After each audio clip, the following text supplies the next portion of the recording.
to BedTaku, where we drink tea, talk weeb, and then pass out.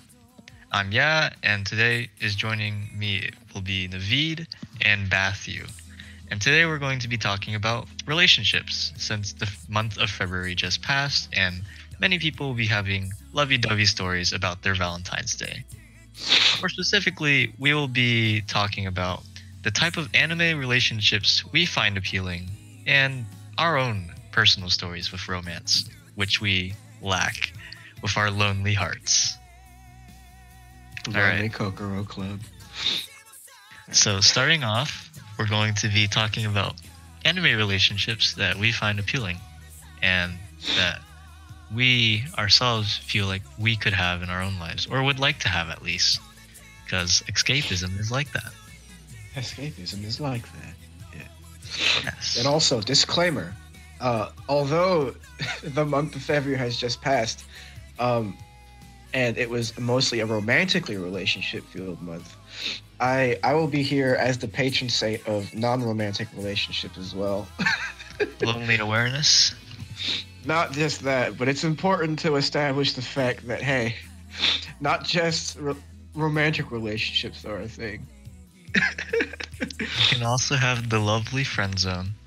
Mm-hmm. My favorite. My nose. Yes, a place that we all visit so dearly. I'm dying. Oh my. Are you indeed okay, Bathia? I'll be okay. Just keep going. Alright. Keep trucking. So I'll start off with saying how much, what anime relationship I like a lot, which is, Darling in the Franxx. It's a recent anime that just came out, a mecha-based anime, and it goes along the line of pilots, one having to be male and one having to be female, protecting these people from monsters in a desolate world. And I really liked the relationship in this anime because the main characters, 02, and another person who's actually quite forgettable, form a very beautiful relationship that reminded me of how we should treat relationships in real life. Because in the story, 02 and the main character are both very, very alone. They have no one to rely onto and often feel like they are alone in their paths and have to fight it alone and will probably slowly die because of that. However, because they met each other, they became able to share their own sufferings and have like empathy and pilot together basically and form the super amazing robot anime Darling in the Franxx. Oh my. Sounds Yeah. like they took Evangelion and then adapted it into Pacific Rim and then adapted Pacific Rim back into an anime. Yeah, it is a little quite like that, but there is a lot of fan service in it, which I'm pretty sure a lot of people enjoy. A lot of ass shots. Well, 02, named as the best waifu of this year, so far, at least. It's really cool though, because like, the anime kind of plays off a reverse gender dynamic where 02 often calls the main character darling, which is like, usually in contemporary society of patriarchy, what the husband calls, their wife. It's like, hey, yes. darling. But instead, 02 is kind of like the more badass, the manly type of person in the relationship and claiming the main character for her own. And the main character himself is actually very effeminate and kind of gets bossed around really by 02.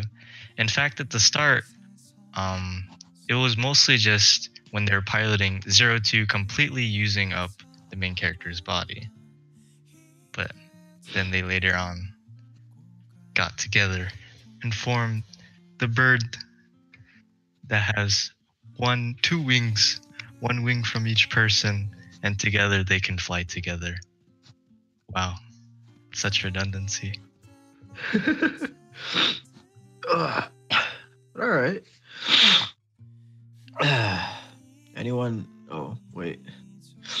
So I remember when we were talking about this before. Yeah, you brought up the fact that we can talk about whether or not these are relationships that we'd like to have, or just we'd like to talk about. Is the relationship from like Darling and Frank something that you think would be ideal towards you, or is it just something that you'd rather just talk about in this kind of situation? Parts of it I definitely would like to have in my life because a main theme in Darling and the Franks I would like to say is like going through hardship together to develop an acceptance for each other's faults and, moving on together. You can't fix each other. No one's perfect in the end. However, it's extremely important to stand by and help the other person, ever your beloved one, in times of need. And I think that's the most important thing, which is exactly kind of what happened in Darling and the Franks. And also, like I said earlier, reverse gender dynamic. I think I'd find it pretty cool or interesting in my life if I had a girl who was like the man in the relationship, if you're to say it like that nowadays. Yeah, secretly a beta. What? I'm not secretly a beta. I'm pretty dude. My life is just a series of unfortunate events, as they say. Lemony Snicket. Wow. Ah, man. My nose. All right. How about you, Matthew? Me? Yes. Well, I mean, I came in here with one thing prepared, but if I draw back on my previous experience, I could probably do two things. I guess the first anime I'd like to highlight is like, I really do enjoy the character dynamic between the characters, or the main characters, I guess. The main three characters, Shinpachi, Kagura, and Gintoki in Gintama. Because, like, usually if you got like an anime with just a couple of main characters and like a plot that involves them heavily interacting with each other and just opening up, you usually find that there's some sort of love triangle dynamic going on, or just some sort of romance in general. But with Gintama, it's like there's no romance at all between the main three characters. But despite that, you can clearly tell that they all really deeply love each other and like respect each other in a very camaraderie sense. And I really think that's just like a really nice thing to have. You don't get to meet many people just living life, but if you do meet people like that, it's great. You can just go on little misadventures, or maybe even not. You just go grocery shopping and you'd find that it's just 10 times better because it's just one other person that you care about is with you. But yeah, I like how they just kind of don't go that route at all. Yeah, man, it's like bros before hoes, man. Mm-hmm. I mean, I don't know if you could say that with Gintama characters, because it's like some middle-aged dude, a teenager, and like a preteen with their giant dog. Love has no boundaries. Love has no boundaries. Gil is just a room. Age is just a number. Okay, we're not going there. Absolutely. Yeah, but I feel like this kind of brings up the topic of, in life, usually you only have like maybe one or two very valuable relationships that go on for your whole life, like friendship wise. And for a lot of people, like love comes and goes very fast in your life because, people are very fickle. And I know a lot of people who usually go for girls or guys because they love the chase. They like learning about the unknown. That's like their thing.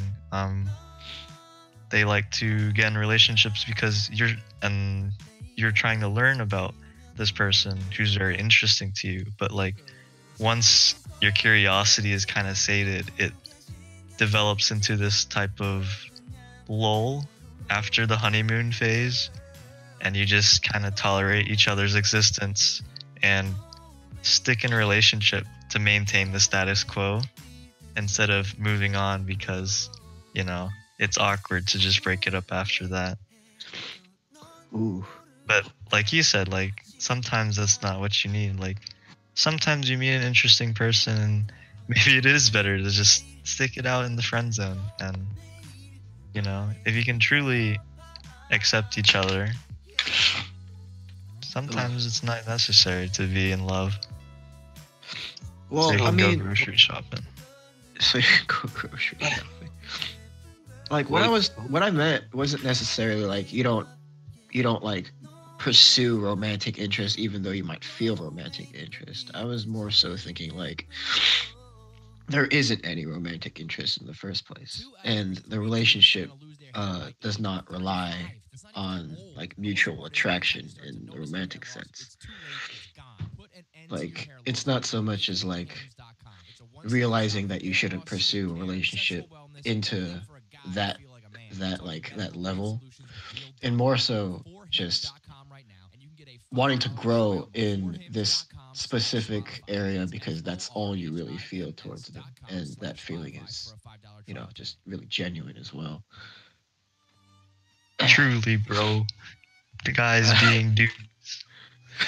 Just The dudes bromance. being men. Yeah, Well, man.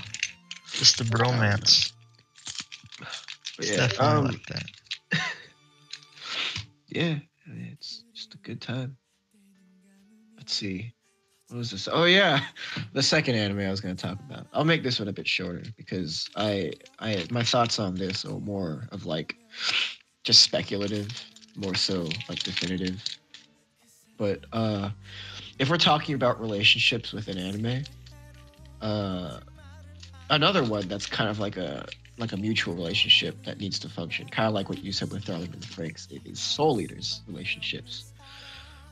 Um, because within Soul Eater, everyone is grouped up into pairs of two people, or three if you're Death the Kid, and you have two guns that are exactly the same, despite the sisters not being actual twins. But yeah, you have the Meisters and the weapons, and surprisingly, the show does highlight the fact that not all weapons and their Meisters like establish relationships outside of just professional ones, because in reality they go to school to like earn a living, to like learn the job of hunting like witches and the ghouls and whatnot.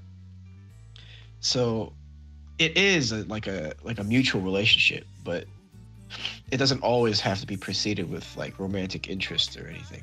Like the key characters, Maka and Soul, they play off the relationship that these guys definitely need each other in like the heat of battle and whatnot. But their relationship in the heat of battle and that they need each other is very different from how like Black Star and Tsubaki need each other. Whereas Black Star and Tsubaki is more of like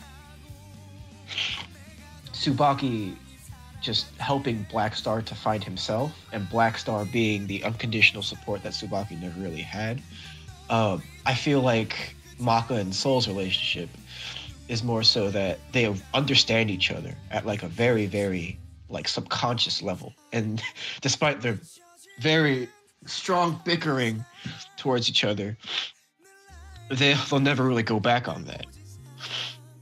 Yeah, it's just an interesting thing to see in a anime that puts two people, especially in from the time it was written, like of the opposite sex, with each other, and not have them just be all over each other, you know? Yeah, they kind of like family at that point, right? Maybe even twins in a sense, because they're aware of how the other feels, but don't really say it out or, you know, show their... It's not love, it's just empathy and understanding, in a sense. I guess. Yeah. Well, yeah, I mean that's my take. That's all I gotta say for this segment here. Well, How How about you, Navid? All right, so I kind of have like a cheat sheet anime where Ah.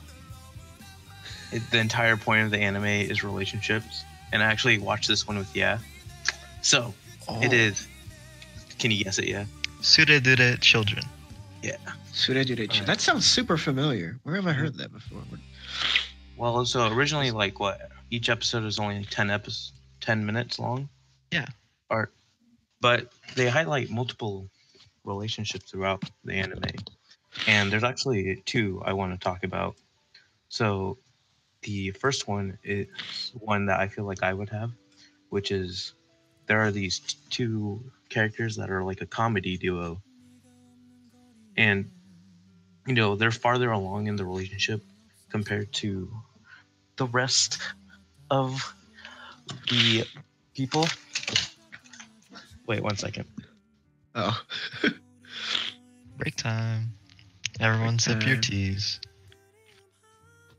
Side note, I want to mention Kokoro Connect because Lonely Kokoro's up in here.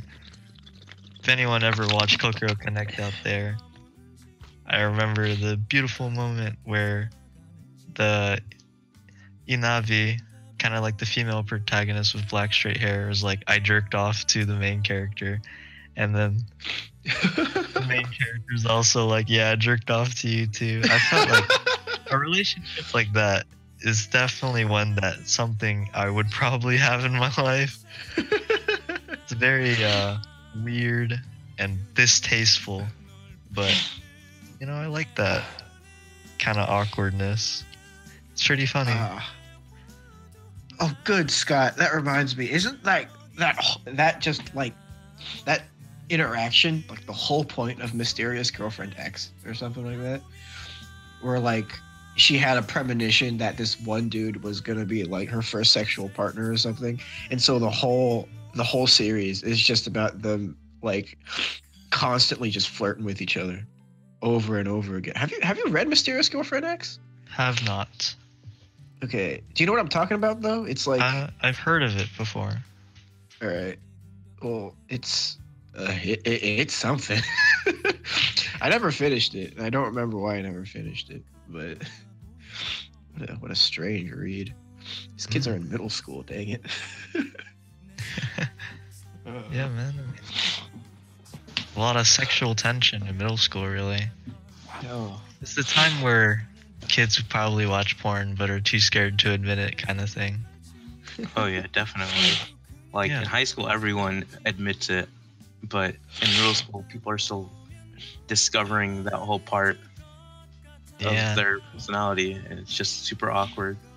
At first, it was just like rubbing your beepus against a fridge wall, and then you're like, "Fridge? What fridge wall? Are you referencing something?" Well, it's a joke. No worries. Okay. Anyways, going back to Suredure children, we're talking about the comedic duo. Oh, right. The comedic duo, they're one of the more further along relationships in the anime, but they just mainly do skits and they play around. But the main problem with that is every time they try to be serious, the other one either assumes they're doing a skit, or they're both just too embarrassed to actually go full on serious mode. So they're kind of treating it like a game, but the frustrating part is they both want to make it go farther into the relationship, and I feel like that would be because I'd be too embarrassed. Yeah, I mean, I can definitely relate to that duo, because one scene where they're trying to finally sleep together once, all the tension rises up because they've been friends for so long, and they kind of, once you've been friends with someone for so long and finally start dating them, it's kind of awkward, it's like fucking your best pillow that you've slept with your whole life. It's just like, wow. Oh, well, weird. Yeah, exactly. I've never heard it's very of it like that. uncomfortable. However, there's also like a lot of tension and impatience because like you've known each other for so long and finally your feelings are realized, so you want to like do something with it, but like the impatience caused such a comedic situation because they started putting the order of how romance works as a topic, and they're like, yeah, we should definitely kiss first, while the guy was like trying to grab the other girl's boobs and basically, you know, get down with it. And Is they that the start one? undressing, getting on the bed and stuff. And then the mom walks in. yeah, and the tension What, was just really? too high. Does the Yeah. mom actually walk in? I think so. He right? does. Yeah. That's the Whoa. reason why they're just like, they weren't actually getting down on it yet, but they were about to. Like the girl was undressed, and the guy was finally going in for a kiss, and it was just too high tension, man. It breaks the mood. Very funny.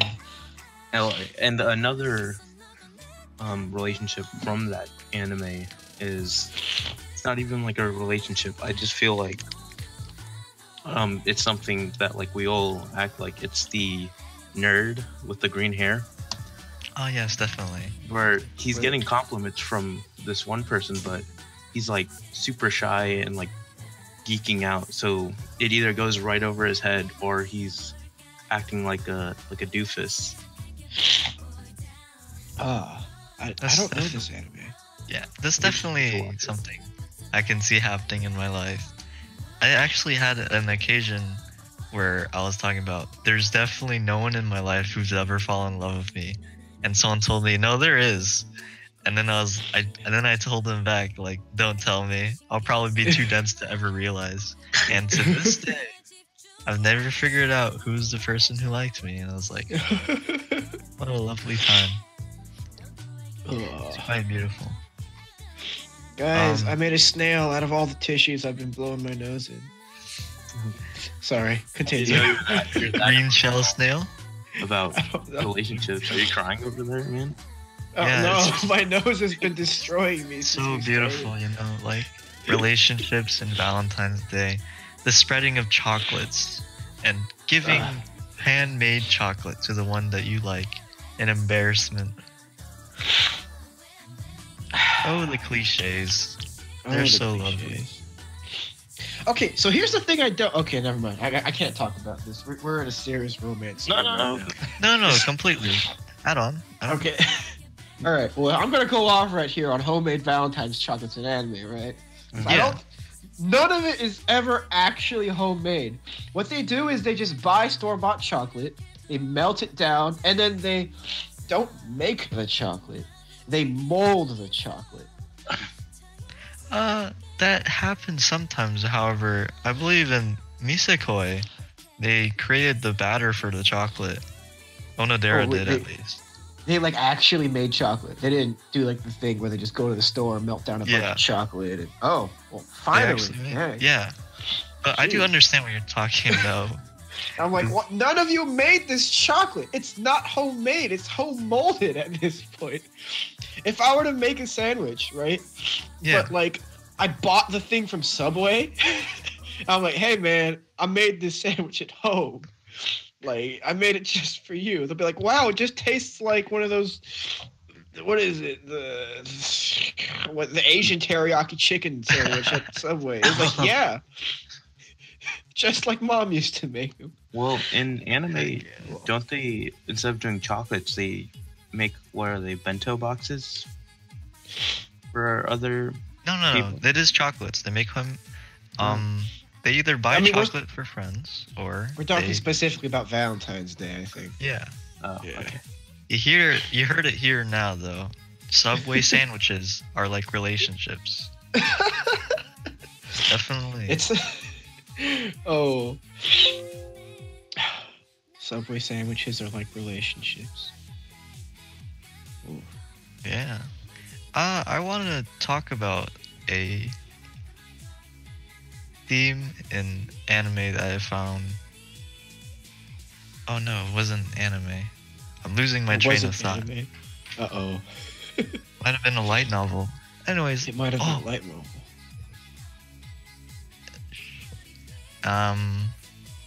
Let's see.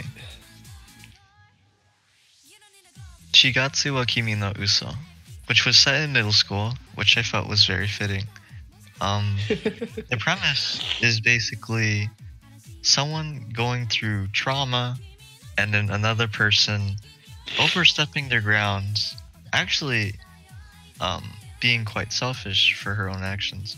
What was her name? Kaori. Yes. Because the dynamic between Kaori and the main character, does anyone remember his name? I've never read this light novel. Yeah. No. Shigatsu wa Kimi no Your Lie in April. Oh, this is. Yeah. Oh, okay. That's what this is. All right. Yeah. I Everyone heard feels Uso. like. Yeah. Arima, right? No, Kosei. Dude with glasses who Yeah, plays piano. Kosei and Kaori. I'm sorry. Okay. Kosei and Kaori. A lot of people I've talked to about this anime are like, oh, it was, it's like a loving relationship. Their love was never actually actualized, but Kosei really loved Kaori, and pretty sure Kaori at least admired Kosei a lot. However, I feel like Kaori was actually really selfish and pretty rude early on in the anime, because their relationship was formed off of Arima having basically traumatic stress over his piano playing, and then Kaori being extremely selfish and being disappointed that the person she's always looked up to in life only amounted to someone like this. So she pushed him beyond his boundaries, which could have like broken him. However, also provided support and, helped them move on from it. Which is actually a theme you see a lot in anime, like characters being kind of empathetic to the main character who's having a lot of, who has trauma in his past, and forcing their way in, causing a lot of problems, but in the end, forming a beautiful relationship. Which is like how this links in. Relationships built off of another person kind of like forcing and invading your personal life and like pushing themselves to try to help your problems, even though it's kind of uncalled for, and like many times it can end up in failure, but other times, at least in anime, it ends in happiness. And At least in anime. At least in anime. I can name off 3 actually. Kokoro Connects, Citrus, and Citrus is lesbian novel, like manga, which is an anime airing currently, and Shigatsu wa Kimi no Uso. Ah. Oh my goodness. Yeah, I mean, I quite like I never understood it at first, but I quite like the brassness of like another character just like screaming their lungs out and saying, I care, and I'm really trying to help, and then the other character being like, you're not helping, please go away. Please Kinda go away. Yeah, it's an interesting dynamic, to say the least. It's like definitely one pushing away and the other like overstepping their boundaries, because sometimes, in life, what a person needs is something he doesn't know. So like Citrus, the 2 main characters, the one with blonde hair is constantly trying to, help out the straight black haired girls with her problems with family, and like whenever she steps back or like basically meets herself, the blonde hair girl kind of like steps forward and says, no, you're not like that, and then also gets involved with all her problems, stumbling along the way, but in the end helping the straight black hair girl. And I feel like it's kind of like a superhero situation where you're down in the depths and someone walks in, though they may be clumsy, you're still gonna appreciate that person's help. Wow. Also, Kokoro Connect, they both jerked off to each other, so it's like You're still on about that? I mean, it's definitely one of the highest points of anime history, in my opinion. Because, like, the girl has tons of sexual tension. In fact, one of the episodes was, like, every character's true emotions were, like, being amplified. And in the Oh. club room, the girl like already has high sexual tension, so she starts just like stripping down and seducing Well. the other character, Taichi. And it was just kind of funny, but then she starts hating herself for who she is. The Taichi being the empathetic person, always like pushing himself to help other people's problems, helps her, and then they get in a relationship in the end, which was cute. Huh. Very cute. Yeah. Relationships in Okay. anime, except IRL. Except IRL. How about you guys? If you were, let's say, remind yourself of like a terrible situation you had back then. Do you think that you would appreciate in the end if like someone just outspokenly tried to help you at every point and just pushed their way into your personal lives, even though they were just kind of like an acquaintance at first? Well, Let's to say me, this it person's the grill. definitely- Oh, Okay. that changes everything. Yeah. So it's not like some anime character's gonna jump out the screen and be like, "Yo, I'm here to help." It's not. That sounds like an anime already. That does sound like an anime. That was Ray Creators, wasn't it? Recreators, yeah. Yeah. Ray Trade. Ray I mean, Craven, Ray Zero, man. Ray Zero? Creators. Oh, my favorite. Anyhow, well, do you want to go first this time, Navid, or? All right, so let me get this straight. We're talking about if a person came and assisted me with trying to get someone.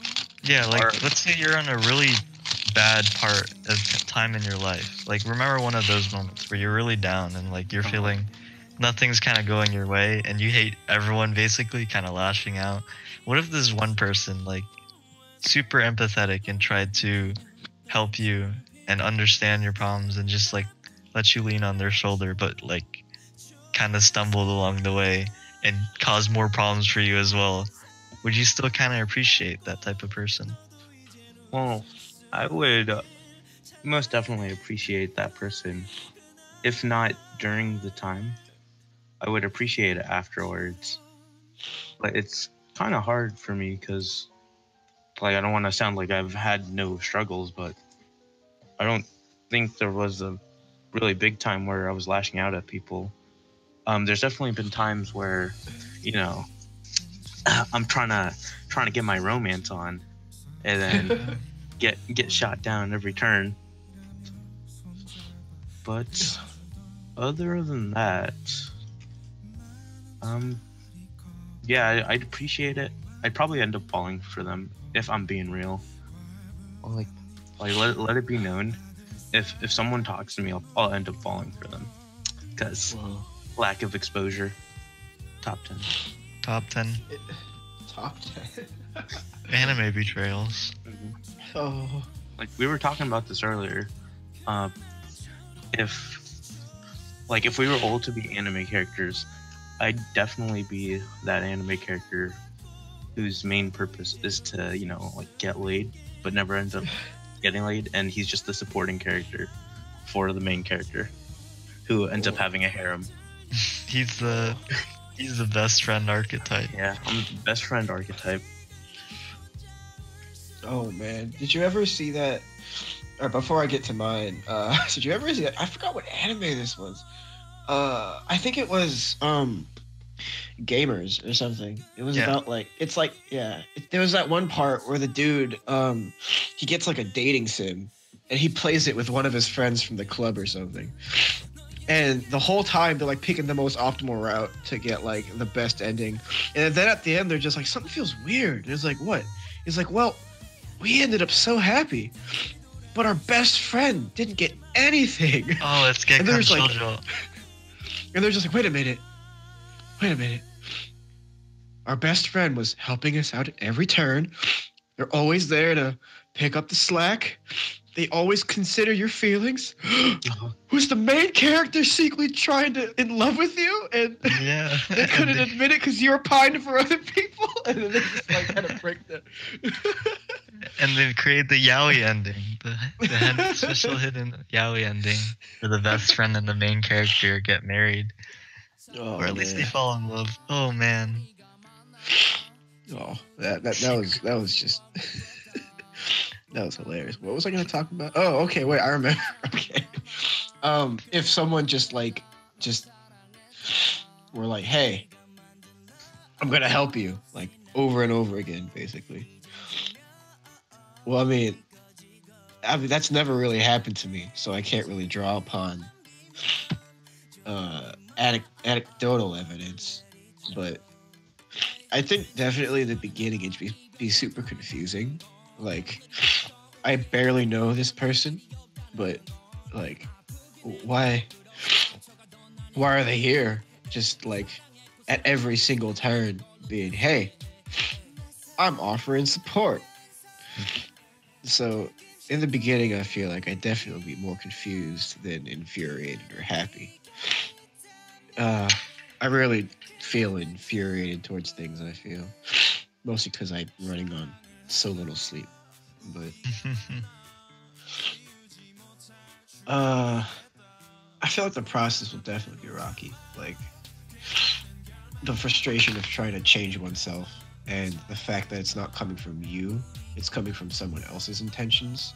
And probably, since I'm more so gonna be stubborn about it, I feel like there's gonna be a lot of time before they'll actually be able to do anything to help. Their attempts will be there, and their support will be like probably just barefaced and out in the open. But the denial of it would probably get to me and drag it on until probably their patience is worn out or something like that. But ultimately, in the end, I think I'd probably think back on it as like not like a positive thing, but like, yeah, this probably needs to happen, and this person's important because of it. I don't know. I just remember all the times that my parents are like, "Hey, you're doing bad in school. You should probably get a tutor." And I'm like, "Nah, I don't want a tutor. I can just do it all myself." yeah, I could do it all myself, but I couldn't do it all myself. I only learned after I graduated. I had ADHD. Oh man, so many summers in summer school. Like when you're about to do your homework, but then someone tells you should do your homework, and then you lose like motivation. And you're like, well, I mean, Sounds familiar. Time to not do my homework. Or like,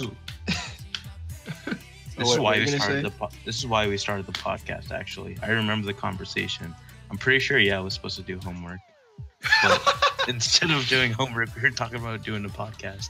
Yeah, and now here we are today. I mean, today.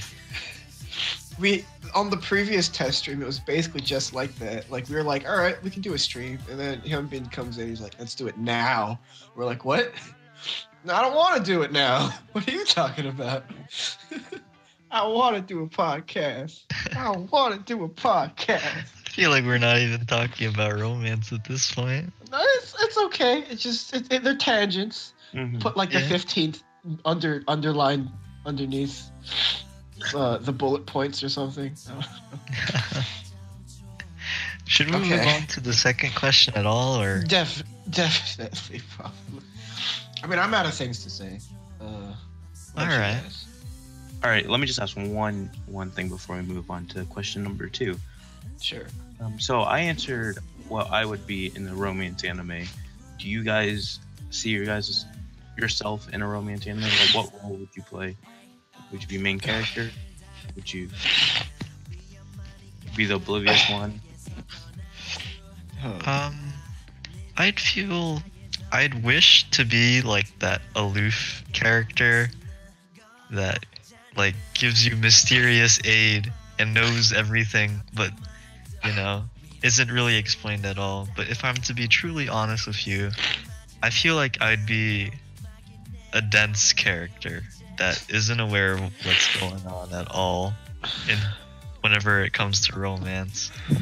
Like the one that becomes the butt of all jokes. The butt of all the jokes. So you're main character, basically. Trashy main character. Trashy main character. Oh dear. Let me see. Oh man, if I was in an anime, I don't think I'd even be in like a romance situation. You'd be a straight man. I'd be the straight man. Yeah. You'd Put me in like a all business, no play. all business. No, what is that? Oh, all Like- business. No, I thought you said bulbousness. No play. I'm like, what part of Bulbous. being a straight man is bulbous? You don't know I what don't know. bulbous is, man? Come on. I know what the word bulbous is. It means when you're all round and you're spoingy. You're bulbous. You feel like you got too much in you. You're bulby. Is that how you- Bulbasaur. Is that how your nose is feeling? You got too much in you? Rip. Nah, my nose feels like a faucet.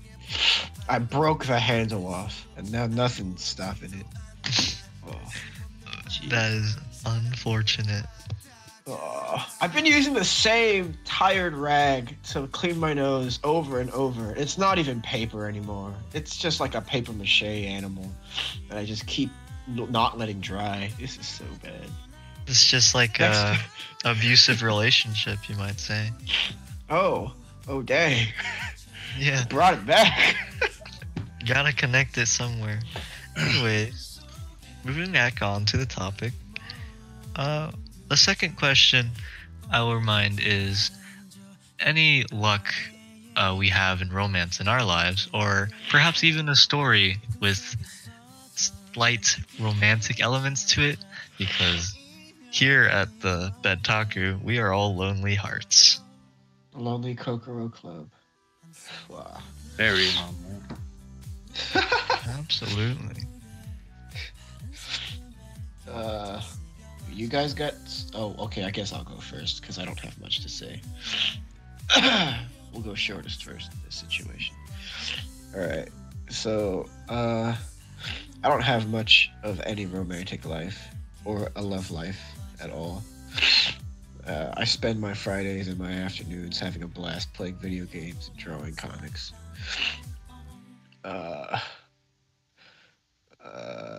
Romantic stories. I don't have any actual romantic stories, but I do have this really, really weird story from when I was like a child. So bear with me here. This is gonna get confusing because it was confusing to me when it first happened.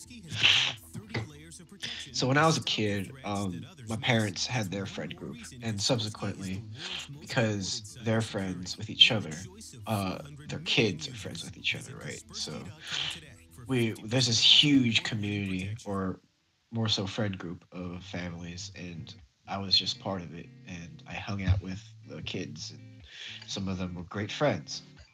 However, the first time I ever went over to some dude's house of this friends group was not by choice.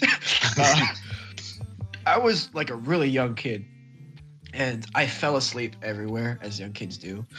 And I think I was sleeping before they took me in the car and drove over to a party at one of their friends' houses. And I was still sleeping when they carried me in. So what they did, I think, was they put me up in one of the kids' rooms while the actual party was going on downstairs. So my first introduction to one of my friend's houses was waking up in the middle of his room, all dark, with no context of how I even got there and what I was doing there in the first place. And it was a very confusing thing. And kind of scary, to be honest. But like I wiped the sleep out of my eyes as best I could, and still groggy, I went out the room and I just like went downstairs, and I found myself watching all the kids of the families just playing this huge game of truth or dare in the middle of the foyer. And I'm like, oh, I recognize these people. They're my friends. So I go over, and I'm still half asleep, right? Because the old dabbits die hard. And so I'm just like, what's going on? They're playing, and they're like, we're playing truth or dare. Sit down. And I'm like, all right, I'll sit down. And so I sat down, and I'm not really paying attention to what the actual game is going on, right? And I'm just kind of dozing off, falling asleep while sitting down while the game's happening. And all of a sudden, this bottle points to this girl in the group. Oh, And they're just like, ooh, okay. yo. Oh, I really hope she's not listening because this is gonna be really weird. But she probably isn't because it's been so long since I've seen her. But yeah, I haven't seen that family in so long. Basically, they're just like, yo, truth or dare, and her being ridiculously headstrong went with dare because she's like, I can do anything. None of y'all gonna be able to stop me.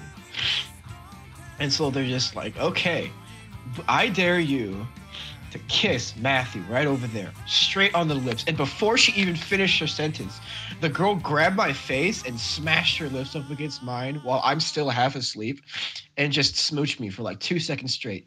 And then like popped me off of her face, threw me back to my seat and said, and went like, there. And everyone in the group was just like, oh my God. Dude, that's rape. She stole your virginity. And then everyone's just like, all right, so new rule, no one's kissing anybody for the rest of this game. Agreed? And they're just like, agreed. And I just fell asleep in my seat once again. Not even shaken at all. You're just like, another lively occurrence, and then goes back to sleep. I was so tired. Like, you ever feel like you're just walking through fog all the time after you've woken up, even after hours pass?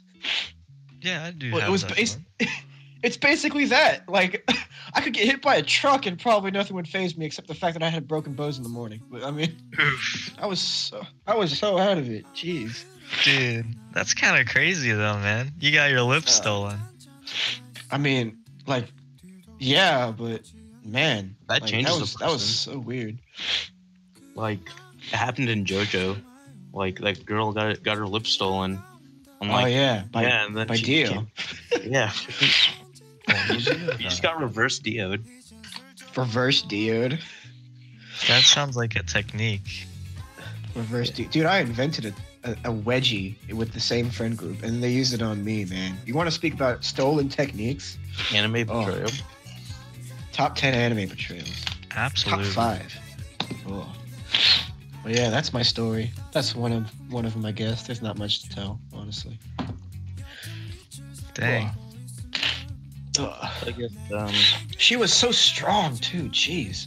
Oh man. Yeah, smashed your lips basically. Because we're kids. No one knows how to kiss each other. Yeah. Wouldn't be surprised if she gave you a headbutt. Oh.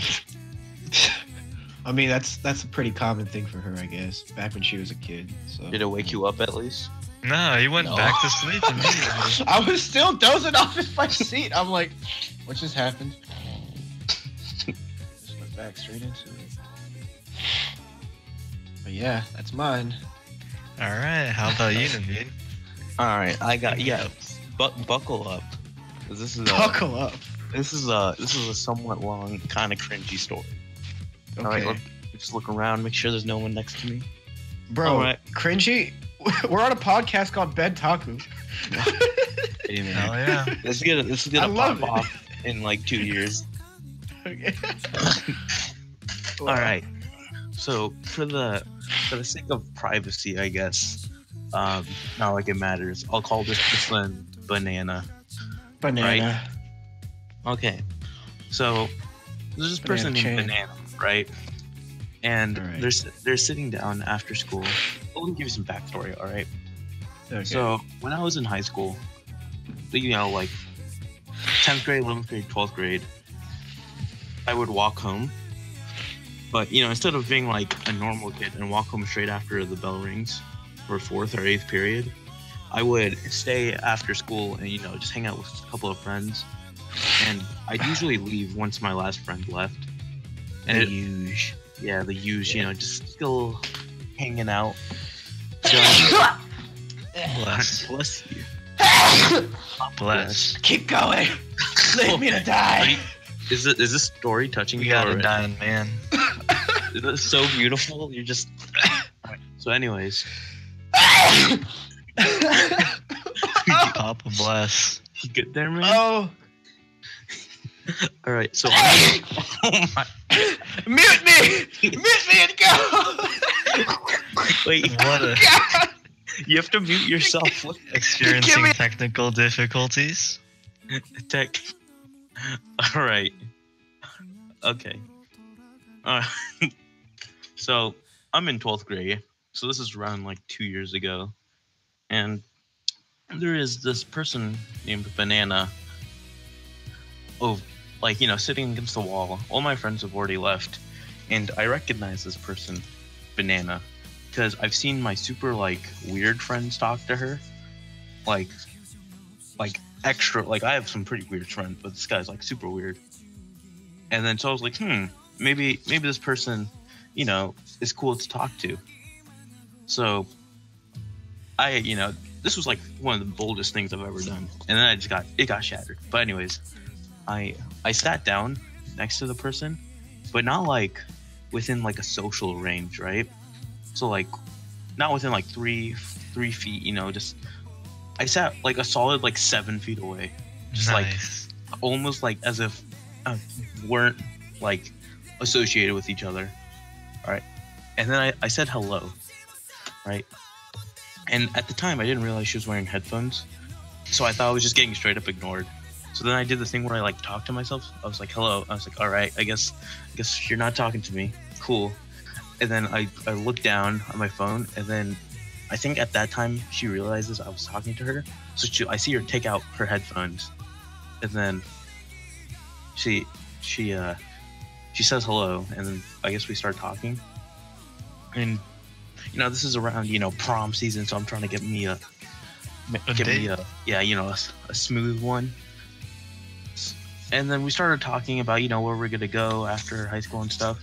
And throughout the conversation, it turned out she's like super religious. So we ended up talking about God for a long time. And for those of you who don't know, I'm not like Christian, so I was like pulling stuff out of my butt.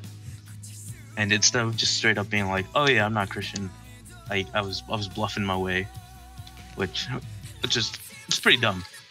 Should have just said you're according to the Mormon Bible. Oh yeah.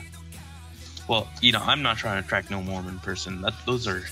I heard weird stuff. But so I asked a lot of questions. So I was asking like, "What's your favorite Bible quote?" And I don't remember what she says, but she then asked me what's mine, and I gotta act like, I can't just pull out and be like, "Oh, I don't read the Bible." So I made up a quote from Star Wars, and I said the Yoda quote. It was like, "Do or do not, there is no try." And then she's like, "Oh man, that's a super cool quote. What book is it from?" And then I said it's from Book of Leviathan, because that's the only Bible name book I remember. Psalms, Proverbs, anything. Nah, man, just Book of Leviathan, because something to do with dragons. Heck yeah. So then I go for the big play, and ask for the number, and she's like, "Nah, fam, no thanks." She says she doesn't hand out numbers to random guys. I'm like, okay, cool. And then her mom pulls up, but she can't find her phone. And then she accuses me of stealing her phone. And I was like, I was perplexed. It was like, I'm gosh. 7 feet away from you, and you're accusing me of stealing your phone. Like, why would I ask for your number if I stole your phone? And then I'm like, I could call her if you want. And she's still like, nah, don't hand out. I'm just like, okay. And she makes me empty out my backpack. And like her mom is just like in the car waiting there. I'm just like, oh my god, this is so embarrassing. Oh my And god. it turns out it was in her back pocket. Oof. That's a major rejection time. And like a month later, I see her at prom, during the slow dancing, but she's sitting down. And this is like my high victory, because like she's sitting down during the slow dance and I'm dancing with someone. So I'm just like, yes. But it was a trans person, but that's a different story. Don't worry about it. Life takes you places, doesn't it? Acting shameless. Acting shameless. You gotta flex on them. She was shameless as well, man. Accusing you of stealing her phone. It's because I'm black. Very romantic. You got any stories? Yeah. I do have one. It's not the most interesting. However, I find it kind of sad that my love life is much more entertaining in middle school than it ever has been in high school. Is Bathu dead? Is the real question. He is definitely. I'm back. I'm good. he's No, I'm dead. good. I'm good. I'm good. Welcome back. Oh my god. Did you fall asleep from my story? Dang, man. Feels No, bad. I was laughing during some portions of it. It was, but what happened was like I'm sweating really hard for some reason, and I'm sneezing and I'm shaking, and I don't know what's wrong. And I realized, oh wait, I haven't like eaten anything in like 8 hours or something. So I went downstairs and I got like a cookie butter Nutella sandwich and some Cheez-Its, and I'm about to chow down. Heck yeah, my dude. Well, we are approaching higher than the 1 hour mark, so I'm definitely just kind of rushed through my story. Nah, And don't rush through it.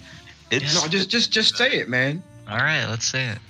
Let's take say it it. back all the way into my middle school days. That lovely time of cringe where everyone around you is just tentatively reaching out for love, but doesn't really understand what it means or what it really entails. Well, I think you gotta tell them what your middle. You can't just say middle school. You went to a very special middle school. Yes, that indeed. escalates the situation. I went to a Catholic middle school. So Ooh. it's a bunch of little preppy kids who, you know, are worse than public school kids in certain senses. The thing about Catholic school is that we don't do anything physical at all, like any like physical bullying or stuff. But oh man, do prep kids know away with their words and bullying. And stuff. However, that is not what I'm going to be talking about, since I'm going to be talking about my relationship in middle school, which I did not have one. A lack thereof a relationship, more to say. My most romantic thing in middle school was a, you know, unreturned love, unrequited love. Someone that I secretly admired from a distance, which I thought back then I was being quite secret about, but ended up realizing that I was the most obvious little son of a bitch ever. And all my friends made fun of me for it, but never really told me, haha, look, you're really bad at this. I wish they really did, though. They told me afterwards. At least Like a good friend. So I'm gonna name this crush of mine. Think of Pears. pears. Yeah, pears. We got Pears bananas it and is. pears. Bananas and pears. So my crush pears is like, for me, was like the perfect girl as a middle schooler. It's like I was a bland kid, so like any other young man, it was just like, I want a girl who's beautiful, who's sweet, and you know, who's outgoing and seems kind of perfect in a sense. And I believe this started since 6th grade, but I was also that type of wimpy kid who like never really spoke about it and just admired her from the distance. And I remember after 1 year of having her as my crush, in the 7th grade year, we had a new students who were joining, and one of them who joined, I'm gonna call him what's a fruit that kind of sucks? Apples, right? Well, We don't like red apples. Green apples are alright. Nah, I'm just gonna say apples. So this dude, apples, right? Oh, if it's a dude, call him like, or like, I don't know, eggplant. Eggplant. All right, eggplant here. He comes in. It's a new year, 7th grade, and I'm lucky enough to be in the same class as my crush again, so I can just sit in the back and kind of stare at her randomly during class periods and completely not pay attention in class. However, Eggplant is a new student around, and he's very outgoing, very extroverted, and comes from a public school, so all the students kind of surround him and ask him about how life was in public school, and he gains a lot of friends, and he also becomes one of my friends. I'd say that we were actually kind of close friends. We were in the same group, and one semester in, he confides with me and says, hey, I have a crush on a girl and I kind of want to ask her out. And lo and behold, the one he has a crush on Is And pairs. is pairs, right? Wow. So now, me being the wimp I am, even after having a crush for 1 year and a half, I kind of just didn't really say anything about it. I let him do what he did. I even kind of supported him, like, hey man, you should just go for it, you know? And I remember in PE class, I'd like go run around the track or play ball with some other dudes, and I'd turn the corner of my eye and see my friend Eggplant and Pears hitting it up. Did he know you had a crush on? No, absolutely not. He was oblivious, which is, you know, how worse can you be than give your love to someone else and cut yourself over by even helping that other person? And they got in a relationship, and that was just like the saddest moment of middle school history in my life. That I helped someone else steal my love. It's like NTR at the finest level. Just cuck yourself more, right? And they're in a relationship for, let's say, 1 semester. Start of 8th grade year, we go back to school, and I hear that they're no longer dating. And I go ask around, and Pears says, yeah, I'm no longer dating anyone ever again for at least a while. No. And I realize, like, not only have I cucked myself, I'm going to have to end up with this admiration love for the rest of this year as well. A crush of 3 years, and my school, nothing really happened in between the time. Like, I always just kind of watched her, and near the end of the school year, they do a middle school dance, something super lame. Informal?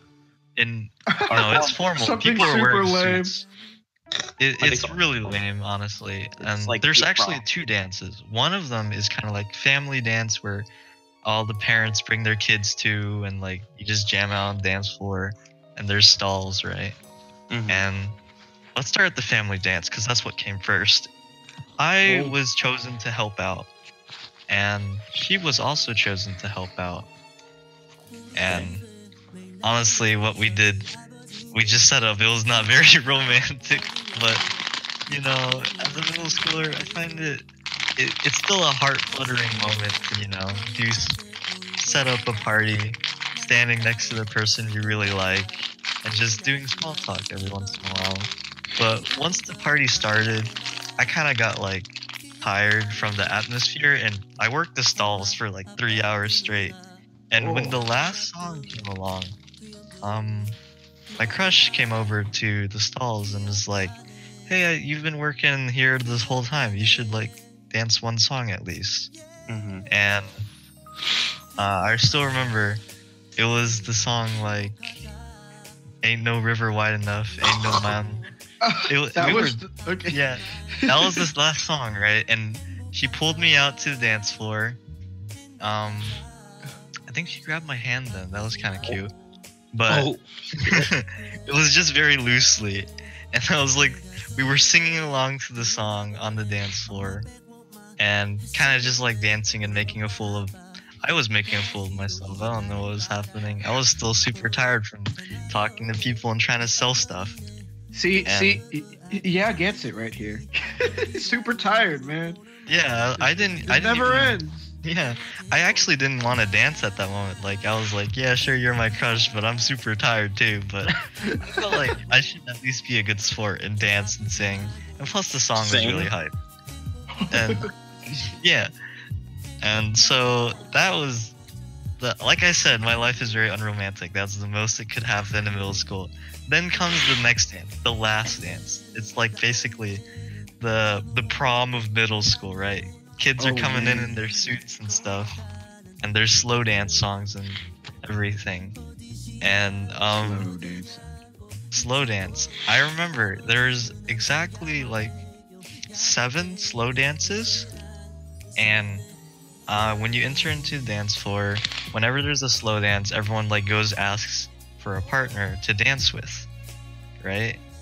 And every time for the first 6 songs, I would glance at her, look around, and then talk and I walked to a lonely girl who no one asked to dance with and said, "Hey, do you wish to dance with me?" Hey, at least you walked to someone. That's... Yeah. And it'd be very awkward where I'd dance with like a friend or something, and like occasionally glance at at my crush pairs dancing along, and 2 hours in, and finally the last slow dance comes along, and I can see that my crush is really tired, and my heart is just being out of its chest and being like, come on, this is your last shot. You've literally had zero interaction with your crush for 3 years. Oh. And it all amounted to this one small and beautiful moment, or at least for me, though it doesn't matter at this point anymore. I'd walked up to her and held out my hand and said, "Can I have a dance with you?" And she said yes. And right before I left middle school, at that middle school prom, I finally got to, hold hand/dance with the girl I really liked. We're doing slow claps. Ooh, slow claps. Very romantic. And it sounds like perfect. Even at the end, she gave me like the dance twirl.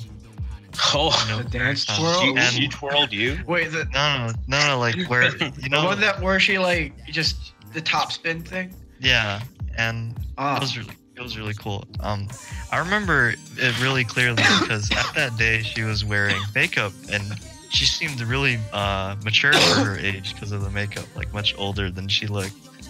And it was like like an older sister view. I don't even know what I'm saying. Oh my. But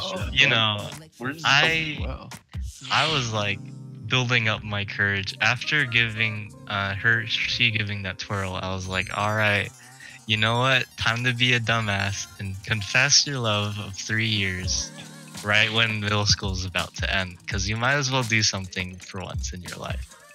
And lo and behold, as the lame person I am, so unromantic, I only gave her kind of like a half in linking that I liked her.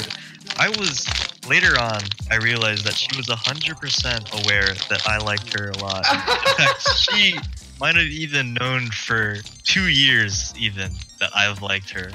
I'm pretty sure, because she's a smart girl, and I was dumb and obvious, right? It was also the look in her eye that kind of gave me that.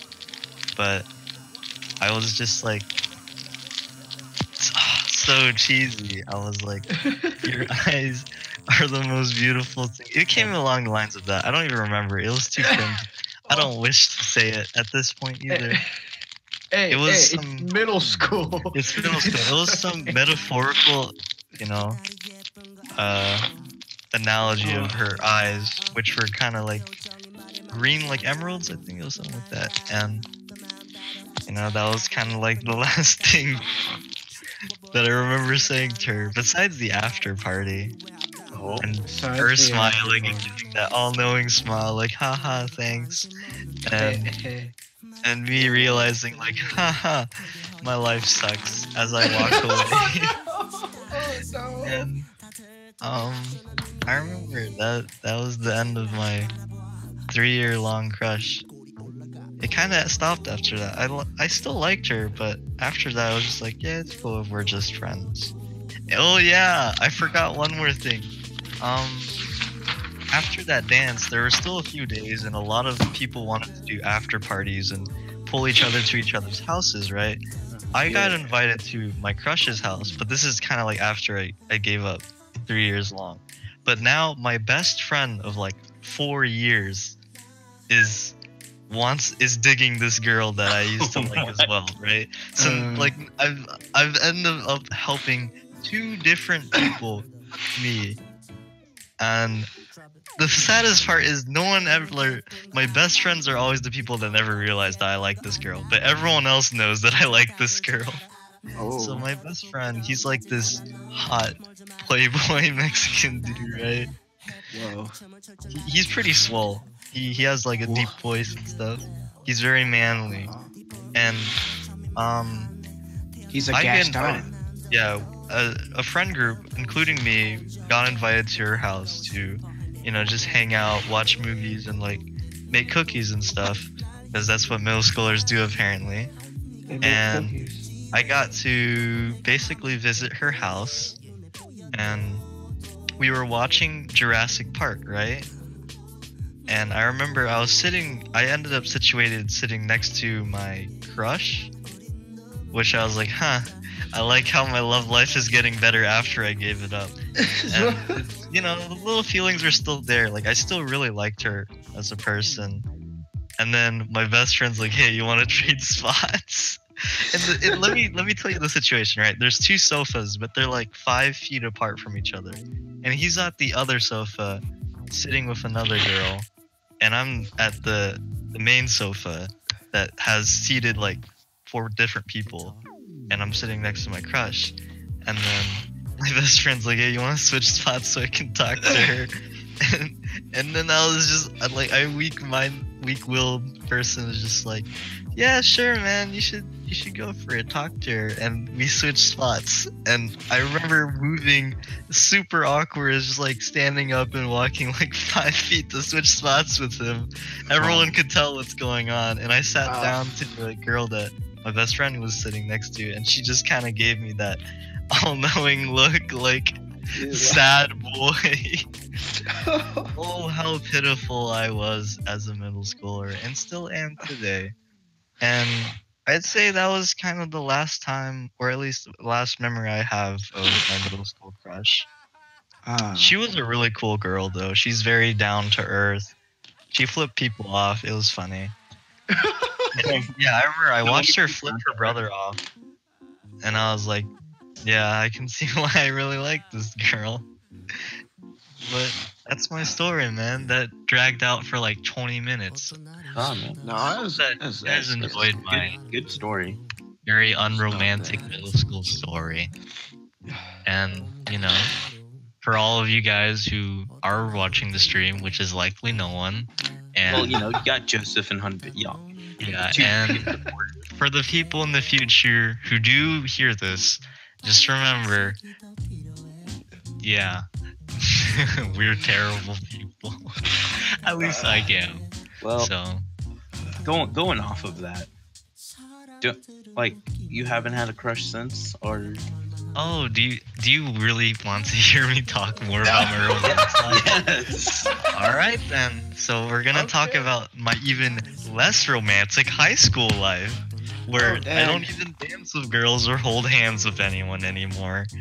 It's very sad. So I feel like me as a person, whenever I enter into a classroom, I always designate like one girl I say is like best girl of the class, where it's just for appreciation. Oh You have best girls in class? No, it's kind of how, like, when you look at a group of people who are like, yeah, that guy's probably the smartest. For me, it's just like when in all my classes, I have like one girl who I was like, yeah, I admire her as like her beauty or something, or her as a person. Nah, I best girl. lost a lot of romantic feelings because I had a lot of things going on in high school, but I'd say freshman year was actually quite boring. I don't remember anything romantic about freshman year, but sophomore year, I had this girl in art class. We gotta give her a name. Oh, Pomegranate. Pomegranate. It is no pomegranates. Okay, but so this girl, Right? Pomegranate. She is, what do you call it? Very a silent beauty type, like where she sits in the corner and doesn't really talk to anyone at all. And I was also too scared to talk to her, but we shared the same art class, and I remember I was sitting at a chair in the correct angle to look at her because of how my chair was sitting, without making it look like I was going out of my way to look at her. So like my whole of sophomore year was just basically spent admiring this girl's beauty. And I say appearance wise, she had dyed hair and was kind of short, medium-ish, short height, very small, thin girl, but I don't know. She had this kind of hippie girl, I guess. Not really hippie, but Austin feel to her. Austin Field. Yeah, and Austin feel. She was just like a really. Alright. She looked stylish. That's to say the least, right? Alright. And I've never heard someone say that someone had an Austin feel to them. That's yeah, I mean, it was just kind of. I don't even know how to explain this without getting like into too deep of an appearance of like, oh, this is actually what she looks like, kind of thing. But Oh, she okay. had long, kind of straight, a little wavy hair, dyed purple, and I remember she'd always sit in her chairs, like with her knees up and her sketch pad on her lap, kind of thing, and sketch, you know. Kind of like that, and I thought it was really cute looking, and that was, you know, I mean, what else can I say? My high school life was even lamer. I didn't even talk to her. I just kind of admire her for the whole year, and that's about it. Junior year, I have the same class with her now in art still. Oh. I don't even know what to say. I don't talk to her. I still occasionally just look at her. That's about it. But my chair is facing the direct opposite away from where she's seated. So now I can't occasionally glance awkwardly. But that's about it. I don't even know what to say. My romance life is pretty lame. Oh my god. Was there anything? Do you wish there was something more to your romance life? Not really. I feel it is kind of lacking, but I rather maintain the status quo of a boring normal life, consuming the internet and anime every day. You so fucking precious when you smile. Speaking of which, the girl was very quiet and never talked to anyone, so she was usually very expressionless. And I remember, like, I knew her for a semester, know her, more like watched her, like a creep. Oof. Oh. Sorry. Dear. But I remember the first time she smiled, I kind of, like, felt it in my heart a little bit, like, oof. Ooh. Yeah, like, I held my heart a little bit when she smiled, because, like, I thought it was the prettiest smile ever. Wait, you still have your art class with this person, right? Yeah. You should do something about it, and then come back next week. Nah. They come back to A. I'm actually completely fine with how it's at right now. Not to mention that I dislike my art class and teacher a lot. Yeah. What happened? You used to love art. No, I'm in sculpture right now, that's why. I don't know why I'm in sculpture. I wanted to get out of it, but I didn't get out in time. Anyways, we should definitely be cleaning up this podcast because it's almost like an hour and 30 minutes. Like, Okay. to listen to this. Well, podcasts are typically this long. Like, No, they're usually like 20 like to 45 minutes. what podcast do you have you watch, guys- man? I Yeah, watch, like, you're pretty long. 1 to 2 podcasts hours. are- Yeah. Really? Yeah. Yeah. Maybe I'm not listening to the right podcast. Yeah. Well, I don't know. Typically, what I see is an hour to an hour and a half for a podcast. Okay. And this is gonna be Yeah. probably edited down, so. Edited? Who's Edited. gonna edit it? I'll Okay, tell we'll talk about that later. Actually, we're not when we're live. We'll cut that part out. It's fine. We'll cut this. We'll cut this right now. We'll cut what we're doing right now. I can introduce another question if you want to, or we can just wrap it up right now. What question would it be? Let's It's just like, in a relationship, what type of virtue do you feel is the most important, or at least like not virtue? I wanted to say thing, but that's not very helpful, is it? Like, That's too broad. Yeah. What is the most important in a relationship to keep it together? Is it things like I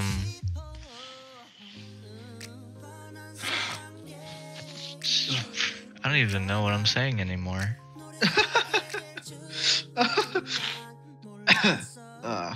Okay, I'm gonna just give an example. Like in anime, let's take Nisekoi for an example. The main character, Raku Ichijo, is in love with Onodera because of her beauty, and like they've known each other since they're kind of children, and a lot of coincidences happen together with each other, and they just kind of have this small crush on each other. Like Raku is so kind and sweet, and Onodera is so cutesy and tries her hardest, kind of thing. They appreciate each other's values from the front. Like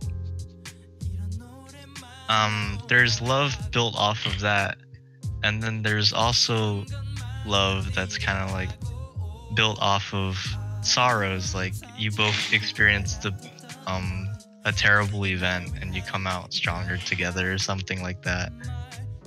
I don't really know where I'm going with this anymore, but like No, I kind of get it. what type It's of like, what's relationship is like, yeah, I don't know. Yeah.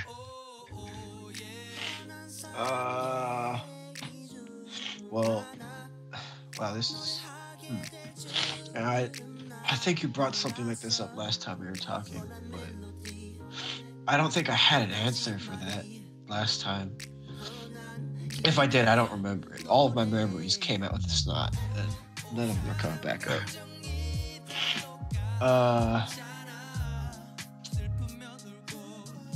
Huh. I really should have gathered my thoughts beforehand. I feel like for me, there's no preference. Just if I were to ever have a romantic relationship, if a relationship were just to form, whatever the pretense of the relationship was, or why it formed, or why, like,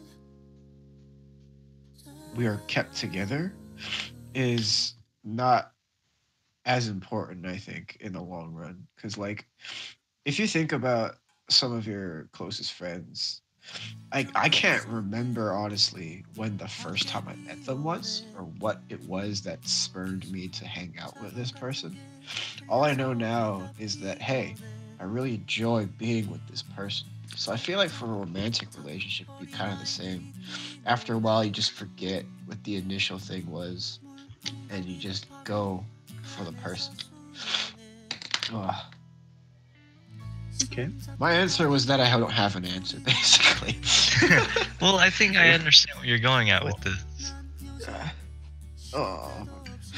Because a lot of people, break up after that pretense kind of fades, like that initial curiosity, like I was talking about earlier.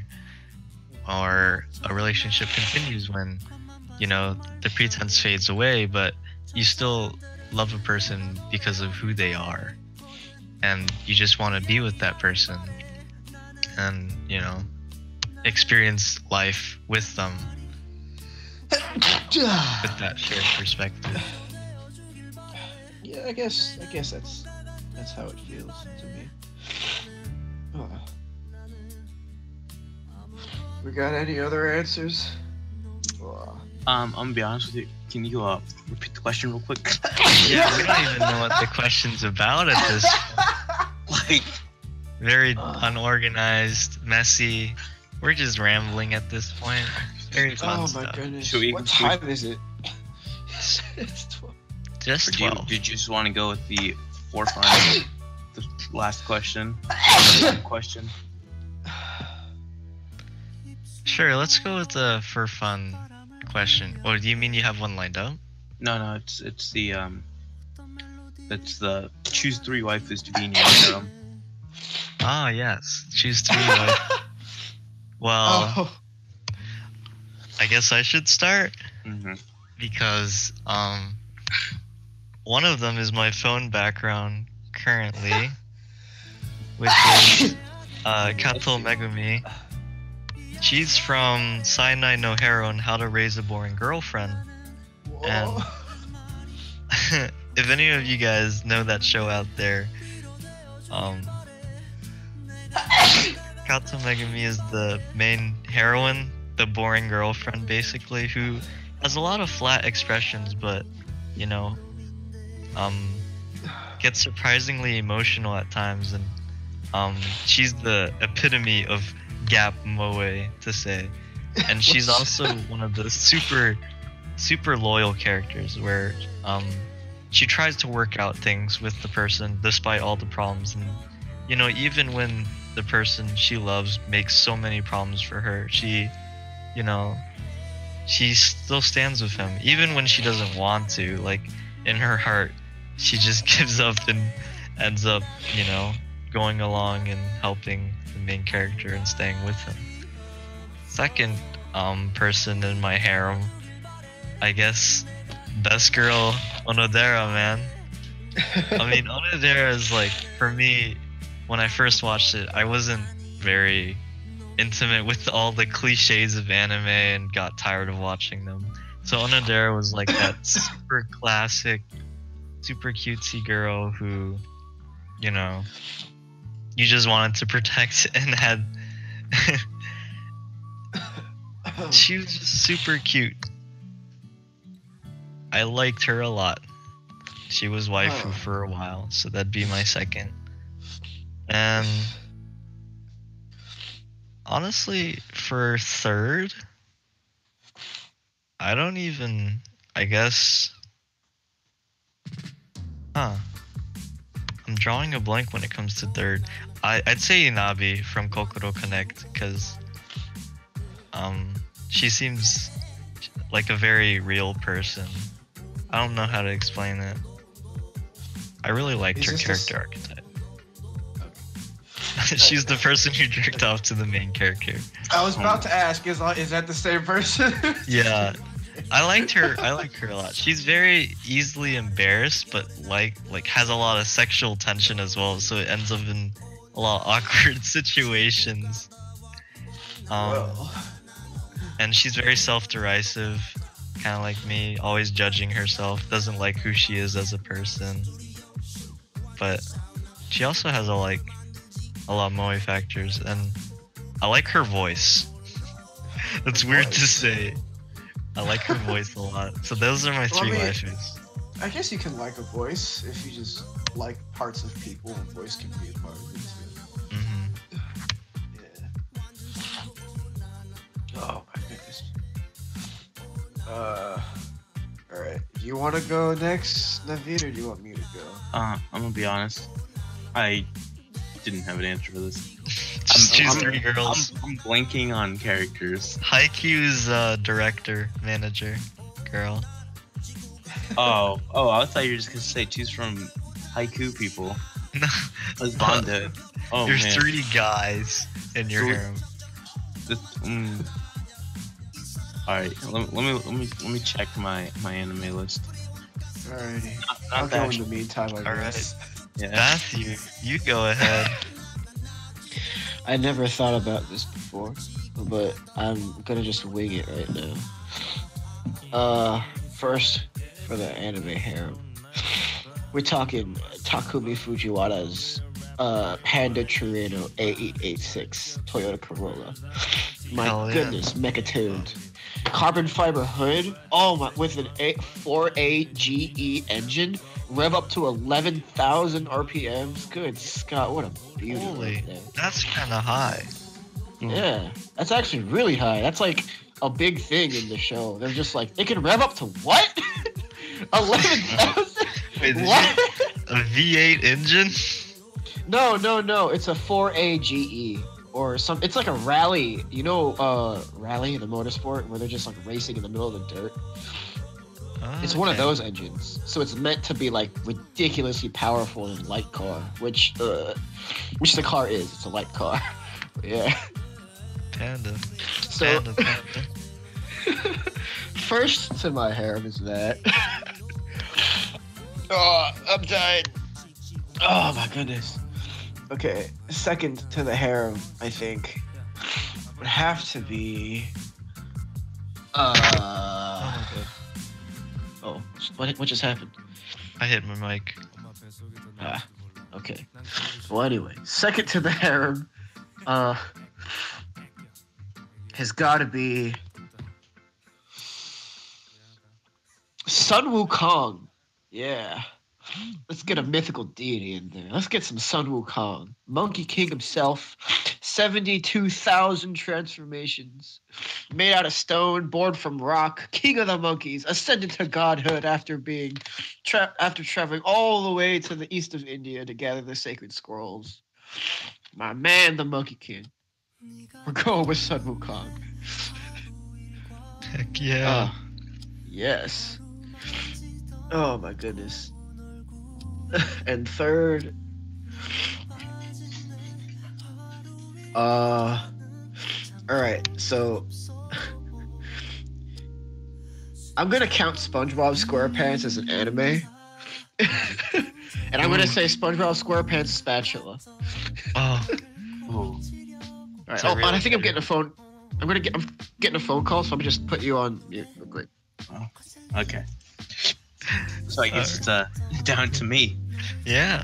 Yeah, so I'd say number one, just to make a bunch of people mad, I'd have to include Shit Toge in my harem. Well, hell yeah. Oof. No. The winner. The winner. My harem is super alpha. All right. Only winners. Only winners. All right. Second is from Baka and Test. It'd be Minami. I don't know, something about her. And then you have Potato Girl from Attack From on Titan. AOT. Yeah. Hell yeah. Alright. All right. I guess we're gonna close out the anime without Matthew since he's on Alright. currently Well, yeah, you're the host. Where can we find you / us? Alright, if you ever want to listen in again, you can find us on this YouTube channel. We also have a Twitter At and BedTaku. at BedTaku, and we're also gonna make a Reddit, which is probably gonna be at BedTaku as well. YouTube channel, BedTaku. YouTube channel, BedTaku. Twitch channel, BedTaku. Find us all on social media. Find us on SNL. What is that? No, AOL. AOL is we have one. A MySpace account if you're ever into those. We're also on Omegle. Definitely find us there, BedTaku. All right, and as always, yeah. What do we gotta do? Drink tea To talk we and and pass out. Thanks for watching. Alright, I guess Alright. we're done here, yeah. all right. I like how you're talking to yourself now. No, yeah, Yeah. basically. Yeah. Okay. Yeah. This is just the afterword. Anyone who's still here. Why would anyone still be here? Oh man. This Be real. we- Even Joseph tuned out. yeah, this is like, man, I really need to organize myself. I felt so bad throughout this whole thing sometimes. I was like, should I be serious or should I make it kind of joking? You can stop recording. By the way, Unbin. Yeah.